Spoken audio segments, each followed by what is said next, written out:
Evangelho de Mateus, capítulo 5, versículos 14 a 16, Sermão do Monte, logo após as bem-aventuranças. Vocês são a luz do mundo. Não se pode esconder uma cidade construída sobre um monte. Ninguém acende uma lâmpada e a coloca debaixo de uma vasilha. Ao contrário, coloca-a no lugar apropriado e assim ilumina todos os que estão na casa. Da mesma forma, brilhe a luz de vocês diante dos homens, para que vejam as suas boas obras e glorifiquem a seu Pai que está nos céus. Vou ler novamente, e eu queria que os irmãos prestassem bastante atenção.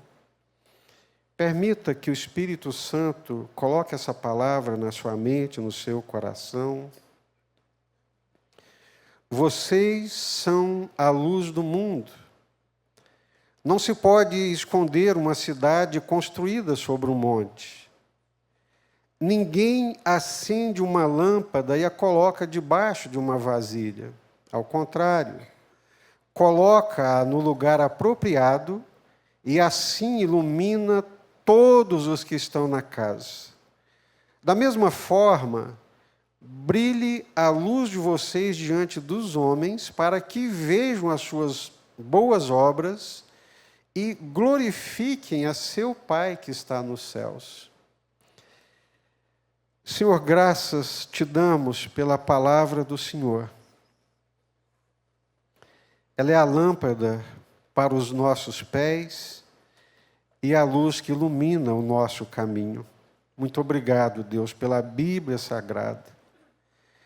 Obrigado, Senhor, porque os discípulos que conviveram com Jesus registraram as palavras do Senhor Jesus durante esse tempo que ele ficou ali, nesse sermão do monte, nessa montanha que nós chamamos de Sermão do Monte.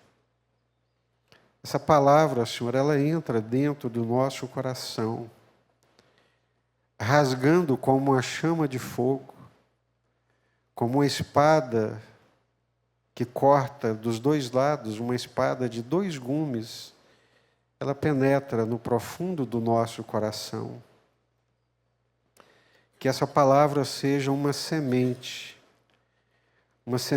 que brote e gere frutos para a tua honra, para a tua glória e para o teu louvor. Fala conosco nessa noite, Senhor. Livra-nos das perturbações e das inquietações. Toma as nossas mentes.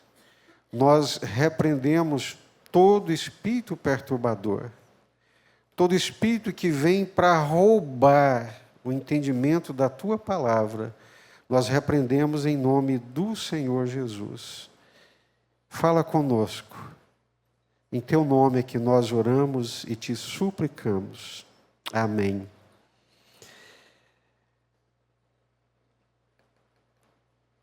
Hoje pela manhã nós falamos sobre o versículo anterior, o versículo 13, quando Jesus diz que vocês são o sal da terra. E nós estudamos aqui hoje de manhã 3 características do sal. E por que Jesus usou o sal, referindo-se aos seus discípulos, referindo-se aos seus seguidores? Qual que é a primeira característica do sal? Pureza. Segunda, preservação. Pureza, preservação. E a terceira, sabor. Os irmãos que estiveram aqui pela manhã vão se lembrar disso. Vós sois o sal da terra. Vocês são o sal da terra. Jesus não está dizendo que vocês serão, mas vocês são o sal da terra. E agora, na mesma sequência, Jesus vira para os seus discípulos, os seus seguidores, e diz para eles: vocês são a luz do mundo. Eu dizia pela manhã que me impressiona o fato de que Jesus não está falando essas palavras dentro de um palácio, para governantes, para pessoas de domínio, que têm visibilidade na sociedade pelas posições que ocupam. Jesus não está falando com pessoas ricas, empresários, pessoas também de visibilidade, de poder patrimonial. Jesus não está dentro do templo falando para as autoridades religiosas, mas Jesus está falando para aquele povo que era um povo muito simples. E nas bem-aventuranças que precedem essa fala de Jesus, Jesus está dizendo que eram pessoas humildes de coração. Pessoas humildes, pessoas mansas. E aí eu me lembro de Jesus dizendo: vinde a mim todos vós que estáis cansados, sobrecarregados, porque eu vos aliviarei. Aprendei de mim, porque eu sou manso e humilde de coração. Então, Jesus está chamando eles de sal da terra, de luz do mundo, não é por causa das representações sociais, e muito menos pela posição que eles ocupam na pirâmide social, na estratificação social. Não é porque são ricos, visíveis, poderosos, mas também não é porque eles são pobres, marginalizados, invisíveis, não. Jesus está dizendo que são bem-aventurados, que são sal da terra, luz do mundo, porque eles ouvem, recebem, internalizam a palavra de Jesus e refletem Jesus. Agora vem Jesus e diz: vocês são a luz do mundo. É interessante porque quando nós lemos o Evangelho de João, Jesus vai dizer: olha, enquanto eu estou no mundo, eu sou a luz do mundo. Logo no primeiro capítulo, João vai dizer que a luz que é Jesus brilha nas trevas. Jesus é a verdadeira luz. Ele é a luz. Enquanto eu estou aqui no mundo, eu sou a luz do mundo. E Jesus vira para os seus discípulos, seus seguidores, aquelas pessoas que estão ali aos seus pés, ouvindo a sua mensagem, e diz: vocês são a luz do mundo. Ou seja, vocês me refletem, ou vocês são o meu reflexo, porque a verdadeira luz é Jesus. E quando ele nos chama de luz do mundo, é porque nós não temos luz em nós mesmos, mas refletimos Jesus ou a luz de Jesus. Amém? Eu já contei para vocês, e um dia eu fui convidado para participar de uma aula de história na Universidade Estadual de Goiás, e a proposta era que eu fosse ali para falar sobre a essência do cristianismo. Outros pensadores e representantes de outras religiões ali estiveram e também apresentaram as suas proposições, falaram sobre aquilo que criam, sobre aquilo que pensavam. E eu fui convidado para falar sobre a fé cristã. O que é a fé cristã? Qual é a essência da fé cristã? E quando fui convidado, embora tendo sido professor por muitos anos, confesso para vocês que eu fiquei assim meio que intimidado. Intimidado pela relação de quantidade, eu seria um no meio de muitos, e num grupo, quantidade intimida. Fiquei intimidado pelo ambiente, fiquei com medo, intimidado pelo ambiente, porque nós sabemos que não era para ser assim, mas às vezes o centro acadêmico, a academia, ela nos intimida em relação à fé. porque aprendem ali o materialismo histórico, o ateísmo filosófico e tantas outras coisas que as pessoas são ensinadas e treinadas para resistir à fé e também não ter um bom coração em relação à fé. Mas apesar de tímido, nunca fui covarde. Apesar do medo, eu sabia que a graça de Deus e o Espírito Santo de Deus, ele nos ensina aquilo que nós devemos falar. E lá fui eu. E falei numa visão panorâmica sobre o que a Bíblia Sagrada nos ensina sobre a fé em Deus, o que a Bíblia Sagrada nos ensina sobre o plano de Deus. Deus criou o homem à sua imagem e à sua semelhança. Mas se esse homem que nós conhecemos hoje, pelos jornais, pela televisão, na sua maldade, na sua desconstrução, na sua desumanização, se Deus criou o homem do jeito que nós o conhecemos hoje, seríamos obrigados a concordar com um pensador francês que, olhando para a humanidade nas suas injustiças, nas suas maldades, ele diz: se esse homem aí foi criado por Deus, é a imagem de Deus, esse Deus é o próprio diabo. Porque esse homem reflete muito mais maldade, pratica muito mais injustiça do que reflete a bondade, a misericórdia e a graça de Deus. E eu lhes disse, isso aconteceu porque teve uma queda, um desvio do percurso traçado por Deus. Entrou o pecado na nossa história, na história humana. E todos nós fomos contaminados pelo pecado. Deus criou o ser humano bom, mas esse ser humano ele perdeu o alvo, ele perdeu o rumo, perdeu a direção quando se afastou de Deus.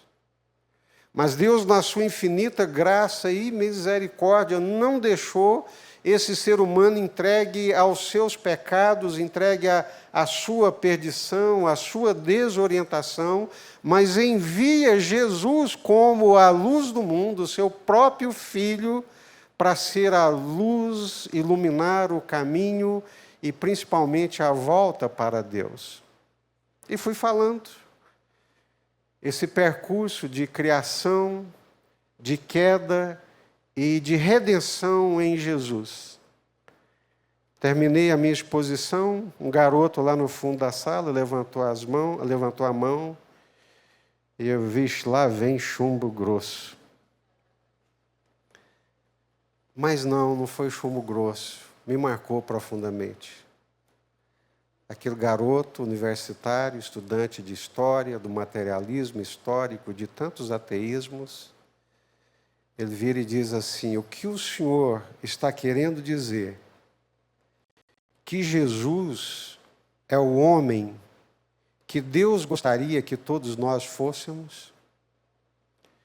O que o senhor está dizendo para nós com essa exposição é que Jesus é o ser humano que Deus gostaria que cada um de nós fosse? Eu falei, quase que eu falei igual Jesus falou para Pedro. Meu filho, não foi carne nem sangue quem te revelou isso, só pode ter sido o Espírito Santo. Porque o Espírito Santo vai onde a gente não imagina. Nós nos achamos donos do Espírito Santo, delimitamos os espaços e os lugares onde o Espírito Santo deveria ir, mas ele é soberano e vai e fala com quem ele quer, da forma como ele quer.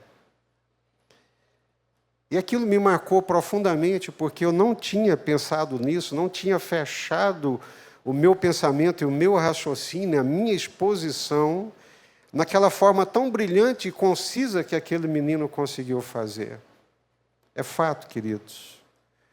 O projeto de Deus é nos tornar como Jesus. o grande objetivo restaurador de Deus é nos fazer, ou nos refazer, ou nos redimir, ou nos reconstruir a imagem e semelhança de Jesus. Esse é o alvo de Deus. Esse é o objetivo de Deus. A partir do momento que Deus nos encontra e que nós começamos a andar com Deus, que começamos a caminhar com Deus, o objetivo de Deus, o trabalho de Deus, a obra de Deus, o labor de Deus em nossa vida é a semelhança de um artesão que pega uma pedra bruta e começa a dar forma a essa pedra, mas não sem um ideal e nem de forma aleatória, mas tendo em mente muito bem o que quer fazer dessa pedra bruta. Deus quer nos recriar e nos fazer a imagem e a semelhança de Jesus. Esse é o objetivo de Deus. Ainda garoto, com 18 anos de idade, eu fui fazer um curso de gemologia, trabalhar com pedras semi-preciosas. Eu achava que eu estava ali para aprender sobre as pedras brutas sendo transformadas pelo processo de lapidação.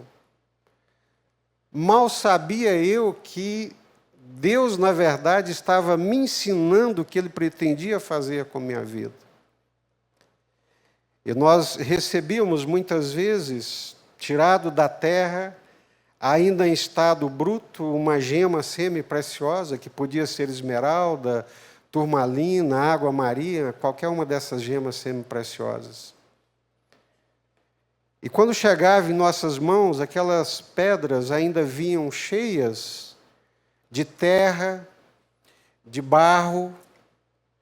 Aí, por força do trabalho artesanal e do aprendizado, nós precisávamos lavar aquelas pedras bem limpas por fora, o máximo que conseguíssemos lavá-las, e depois precisávamos expô-las à luz. Porque quando eu pegava aquela pedra e colocava ela em frente à luz, quanto mais preciosa a gema, maior o índice de refração. Quanto mais preciosa for uma pedra, mais luz passa por ela. Mais brilho passa por meio daquela pedra. E quando nós colocávamos a pedra contra a luz, nós víamos ali rachaduras, fissuras, quebraduras, sujeiras internas. Aí era o nosso trabalho artesanal, com muita perícia, para não estragar mais do que ela já estivesse estragada. Nós deveríamos quebrar aquelas pedras de maneira correta, já tendo em mente que tipo de formato você daria para aquela pedra. Uma pedra, ela seria mais bem aproveitada se ela fosse num formato quadrado, se ela fosse num formato retangular, se ela fosse no formato navete, e ali olhávamos aquela pedra nas suas sujeiras, nas suas quebraduras, estudávamos, pensávamos, trocávamos ideia, aí começávamos a quebrar aquela pedra, já tendo em mente que produto ia sair dali. Depois de quebrada, que é um processo doloroso, depois de quebrada, ela ia receber forma, um formato. E isso aconteceria num processo abrasivo. Tinha um disco abrasivo que passava dentro da água, e você então pegava aquela pedra, às vezes minúscula, e com a abrasão, e a água, o disco girando dentro d'água para não destruir a pedra, e com água e um processo abrasivo, íamos dando forma para aquela pedra. Quando ela recebia a forma, ela ainda estava opaca. Ela tinha que passar ainda por um outro processo abrasivo, que era um processo de dar brilho, de polimento. E era inacreditável quando a obra acabava. Uma gema bruta, suja, cheia de rachaduras, cheia de sujeiras internas. No caso do diamante, aquelas sujeiras internas, que é o grafite que está ali dentro. Aquele grafite contrastante com o valor e a preciosidade do diamante. Aquelas sujeiras são chamadas de urubus, e você tem que tirar aquelas sujeiras, aquelas fissuras, aquelas rachaduras. Esse é o processo de Deus trabalhar na nossa vida. Todos aqueles que Deus recebe como seus em Cristo Jesus, são recebidos com um propósito da parte de Deus: limpá-los, quebrá-los, dar-lhes forma e, por fim, torná-los brilhantes, valiosos, muito valiosos para Deus. Então, quando nós lemos aqui, vocês são a luz do mundo, é por causa desse processo de Deus. É por causa desse processo, desse trabalhar de Deus em nossas vidas. Todos aqueles que o Pai recebe, todos aqueles que estão aos pés de Jesus, como estavam aqueles discípulos ali, são chamados de luz, por causa desse trabalhar de Deus para refletir a luz de Jesus.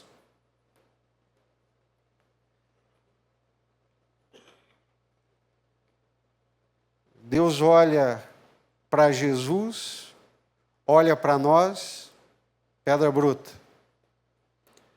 Tem que passar por um processo de quebra, tem que passar por um processo abrasivo. Deus olha para nós, olha para Jesus, olha para Jesus, olha para nós. Não, ainda tem sujeiras, precisa ser limpo.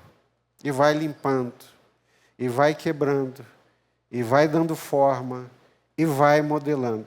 É por isso que a Bíblia também diz que a vereda do justo, ela é como a luz da aurora, que vai brilhando, brilhando, brilhando, brilhando, brilhando, até ser dia perfeito. A vida de cada um de nós que estamos aqui nessa noite, a minha e a sua, parece com aquelas obras que nós encontramos, às vezes, nas ruas, né? Aquela placa lá dizendo, olha, esse transtorno, essa dor, essa dificuldade vai trazer bons resultados e vai surgir daí uma coisa muito boa que todos apreciarão. Vocês são a luz do mundo. E o diamante, que é a pedra mais preciosa que existe. Quando eu li sobre isso, eu fiquei encantado. Sabiam que o diamante, no seu estado bruto, é grafite? Que a mesma composição química do grafite é a do diamante?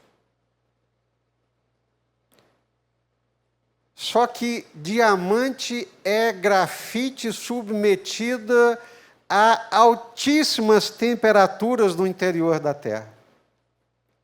A mesma composição química, se você pega grafite e pega diamante, a composição é a mesma. Mas o que difere é a temperatura. O grafite no interior da Terra, próximo do núcleo da Terra, submetido a temperaturas altíssimas, ele se transforma num diamante. E diamante é a pedra mais valiosa e mais preciosa, porque é a pedra que possui o maior índice de refração. Ela é polida e lapidada em 54 facetas. Tudo certinho e programado, para que aquela lapidação, aquelas facetas, reflitam a luz da melhor forma possível. Estão entendendo? É isso que Deus faz conosco, é isso que Deus está fazendo na nossa vida. Porque Deus quer que cada um de nós que aqui estamos, reflitamos a luz de Jesus. Sejamos um reflexo do Senhor Jesus. Jesus é a luz do mundo. a verdadeira luz que, vindo ao mundo, a todos ilumina. E Jesus chama nós, os seus discípulos, de luz do mundo. Ou seja, somos o reflexo de Jesus. Somos luz quando refletimos Jesus, porque Ele é a verdadeira luz. Devemos ser como Jesus.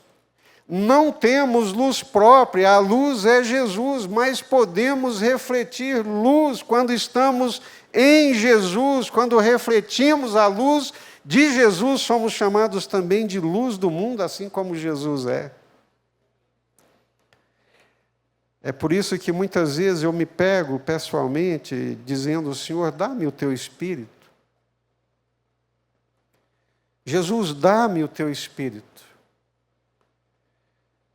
Eu me lembro de Estevão sendo apedrejado injustamente, maldosamente, sendo vilipendiado, humilhado, traído, roubado do seu direito, não teve um julgamento justo e ele está sendo maldosamente apedrejado. E ao invés de xingar, de esbravejar, Estevão diz assim: Pai, perdoa-os, porque eles não sabem o que estão fazendo. Quem falou isso? Jesus. Foi Jesus. Para nós entendermos, ali Estevão estava sendo apedrejado, mas ele é tão Jesus, ele reflete tanto Jesus, o Espírito de Jesus, que é como se fosse o próprio Jesus falando através dele. Isso é ser luz do mundo, é refletir Jesus. Por que nós acendemos uma luz? A luz é acendida para ser vista. Uma luz não se pode esconder. Quem é de Jesus, quem reflete a luz de Jesus, não dá para esconder. Não dá para ser um agente secreto, né, de Jesus. Eu penso que não existe coisa mais triste para alguém que conhece Jesus e que se diz um discípulo seguidor de Jesus, não existe nada mais triste do que negar essa identidade com Jesus, esse vínculo espiritual com Jesus. Ser luz aqui na igreja, identificar-se com Jesus nesse ambiente propício, nesse ambiente que é próprio para isso, não significa nada. Mas é extremamente significativo quando a luz é acendida para brilhar nas trevas. Não tem nada mais decepcionante do que alguém aparentar luz aqui, mas vai lá para São Paulo e chega lá é trevas puras. Ou vai para o Rio de Janeiro e chega lá no Rio de Janeiro, não tem nada de luz. Mudou de ambiente, mudou de lugar, virou trevas. Comunga com as trevas, vive em trevas, pratica o que as obras das trevas praticam. Quem é luz, uma luz é acendida, não é para ficar escondida, mas para ser exposta, colocada à vista de todos, para que todos sejam por ela iluminados. É o que Jesus está dizendo. Ninguém acende uma lâmpada e a coloca escondida debaixo de uma vasilha ou debaixo da cama, ao contrário.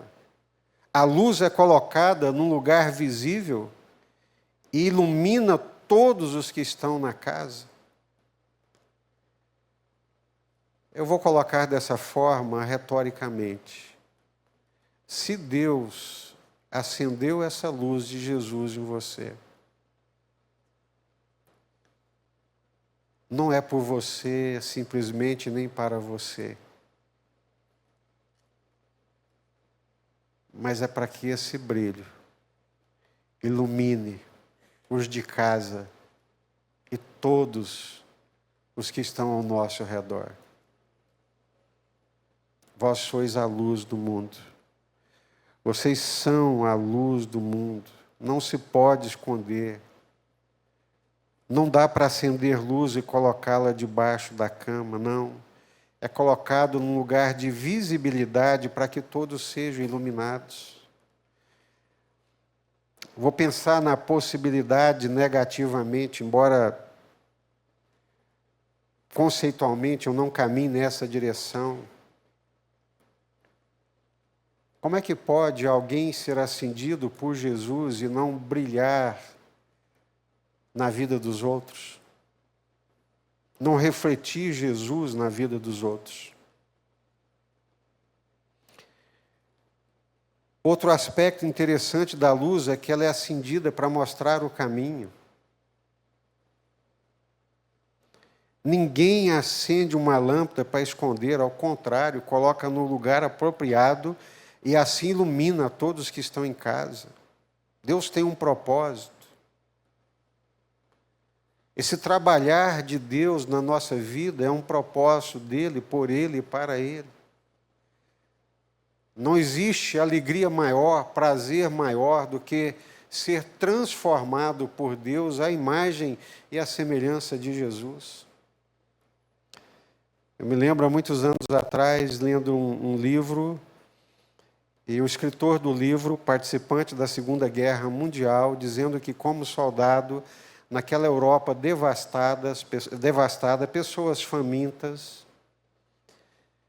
e ele chega numa panificadora, né, um comércio, tipo uma panificadora, e quando ele entra naquela panificadora, tem um garotinho que está ali na vitrine, com o rostinho colado na vitrine, olhando para aqueles bolos assim, sabe, vidrado, guerra, destruição, pobreza, miséria, aquela criança com o estômago colado lá nas costas. E aquele soldado americano entra naquele ambiente, vê aquela situação daquela criança, compra o bolo, vem e entrega para o garoto o bolo, o garoto pega o bolo, olha para ele e diz assim: moço, o senhor é Deus? O senhor é Deus? Certamente ele estava pedindo a Deus um pedaço daquele bolo.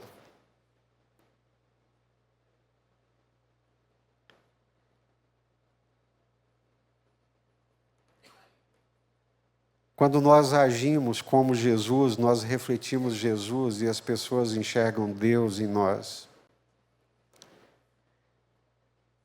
Tem muita gente refletindo a religião. Tem muita gente refletindo as polarizações religiosas. Tem muita gente refletindo as polarizações políticas, mas nada de Jesus. Nada de Jesus. É extremamente religioso, mas você não encontra um rasgo mínimo de luz de Jesus na vida dessa pessoa. Moço, o senhor é Deus? Moço, o senhor parece tanto com Jesus? Moça, você tem o brilho de Jesus, a luz de Jesus? Tem gente que cita a Bíblia assim de cor e salteado, que você fica impressionado, tão bom leitor, e da quantidade de vezes que a pessoa leu a Bíblia, decorou, entendeu os conceitos teológicos, mas não é capaz de refletir a luz de Jesus. É possível isso? Que paradoxo é esse? Que leitura sem transformação é essa? São informações. Puramente informações intelectuais que não desceram para a alma, que não desceram para o coração, que não trabalhou como aquele disco abrasivo, abrasão, que lapida, que tira a sujeira, que limpa. A palavra de Deus, ela faz isso. Mas ela precisa descer para o nosso coração. para podermos refletir Jesus, refletir Deus, a graça de Deus. Os faróis acesos indicam rochedos que podem afundar o navio. Aquela luz salva, aquela luz livra do perigo, do acidente, da morte certa. Eu fico pensando em Jesus, olhando para os discípulos, como se estivesse olhando para nós aqui nessa noite, seguidores dele, discípulos dele, dizendo: olha, vocês são faróis nesse mundo. Sem pretensões, sem arrogância, mas na humildade, na mansidão de Cristo. Se não fossem aqueles faróis, quantos navios, quantos barcos iriam à destruição e à bancarrota? Luz é acendida para mostrar o caminho. Luz é acendida para ter visibilidade, para iluminar. Luz é acendida para poder aquecer. Quantas vezes vimos, naqueles filmes do hemisfério norte, aquelas pistas de avião cobertas de neve, quando vai escurecendo, as luzes são acendidas, demarcando o caminho certo para um pouso certo e seguro da aeronave. Porque a luz, ela mostra o caminho, ela ilumina o caminho. A luz serve de advertência para os perigos da vida. Luz é acesa para brilhar nas trevas, assim brilhe a vossa luz diante dos homens. E ao verem essa luz nas boas obras, no bom coração, glorifiquem ao vosso Pai Celestial. Que Deus nos ajude. Que o Espírito de Deus nos ajude a sermos luz, como Jesus está dizendo: vocês são, não serão, ou eram, não, vocês são. Então brilhe. Ele acendeu essa luz na sua vida, brilhe, mostre o caminho, seja luz. Não existe comunhão entre luz e trevas, não existe. Não dá para ser luz aqui e trevas na segunda-feira. Amanhã começa o cotidiano.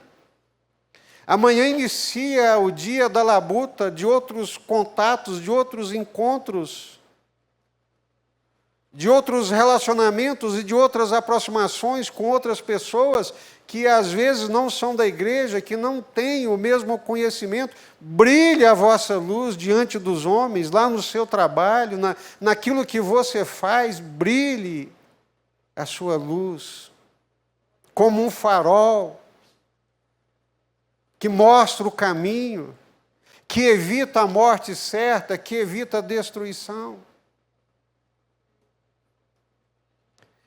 Gosto muito de São Tiago, na sua carta, quando ele diz assim: de uma mesma fonte não pode brotar água doce e amarga. De uma mesma fonte não tem como brotar água saudável e água venenosa. No mesmo receptáculo não dá para ser luz e ser treva. Ser luz em alguns ambientes e treva noutros, não. Que Deus nos ajude. Que Deus nos dê integridade. Assim brilhe a luz de vocês diante dos homens, para que glorifiquem a seu Pai, Jesus. Ele não só disse que eu sou luz como Ele, mas também diz que, sendo luz, refletindo Ele, o meu Pai Celestial vai ser glorificado. Jesus não apenas diz que eu sou luz, mas diz que Deus é meu Pai. E que, sendo luz, o nome do meu Pai será glorificado. Vamos orar? Curva a sua cabeça nesse instante. Avalie a sua vida Essa palavra, ela é para você? Ela alcança o seu coração? Você se identifica com ela? Você pode dizer sim, Jesus, é para mim. O Senhor acendeu essa luz na minha vida. O Senhor me pegou com uma pedra bruta, cheia de fraturas, cheia de sujeiras, e o Senhor começou a trabalhar e tem trabalhado na minha vida para que, como uma pedra lapidada, eu possa refletir a luz. Que o meu índice de refração da luz de Jesus seja o mais alto possível, a tal ponto que, quando olharem para mim, vejam Jesus. Jesus é o homem que Deus gostaria que cada um de nós fosse. Ser como Jesus, brilhar a luz de Jesus, refletir a luz de Jesus, refletir as obras de Jesus.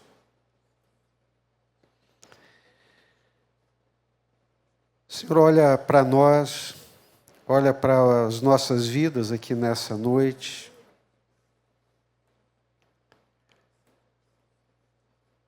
Nós conhecemos só o exterior. Nós enxergamos só a representação.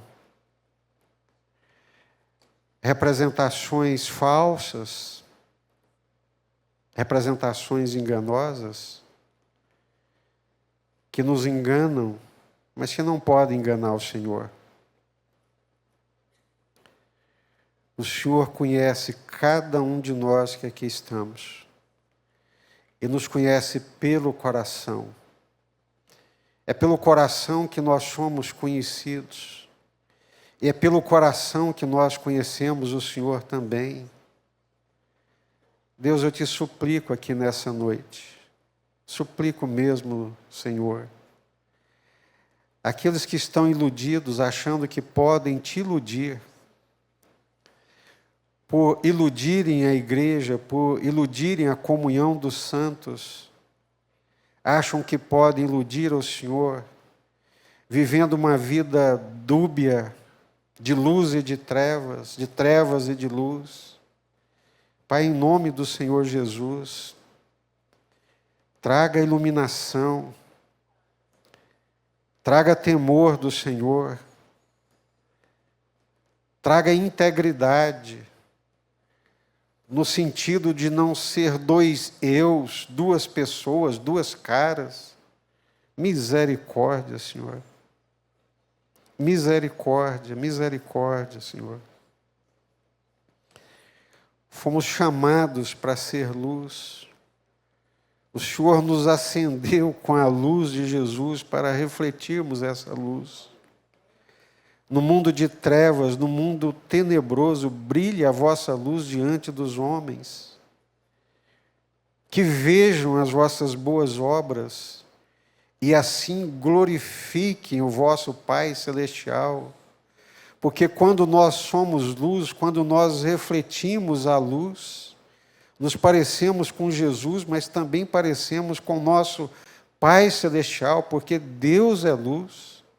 Em Deus não há trevas, não há engano, não há nada escondido. E não há nada escondido, Senhor, que não virá à luz, que não será revelado ainda nesse tempo ou no porvir. Um dia todas as coisas virão à luz.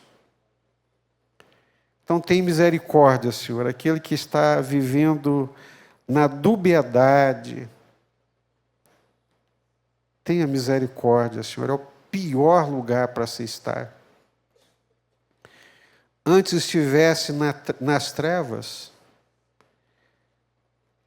porque quando visse a luz, para ela correria. Agora, conhecendo a luz e vivendo em trevas, é impossível dormir à noite, Senhor.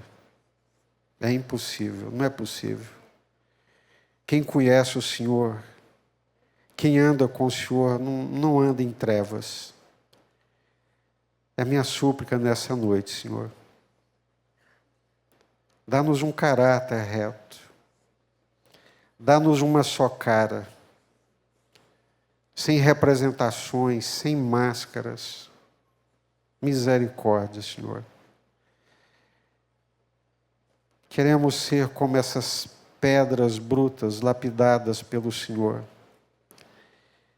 Queremos passar pelo formão do Senhor.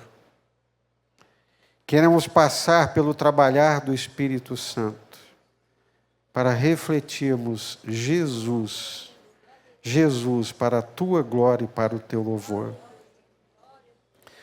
Que o amor de Deus, o nosso eterno Pai, que a graça de Jesus, nosso Senhor e Salvador, que a comunhão e as consolações do Espírito Santo de Deus sejam conosco e com todo o povo de Deus espalhado sobre a face da terra, desde agora e para todo sempre, e todos digam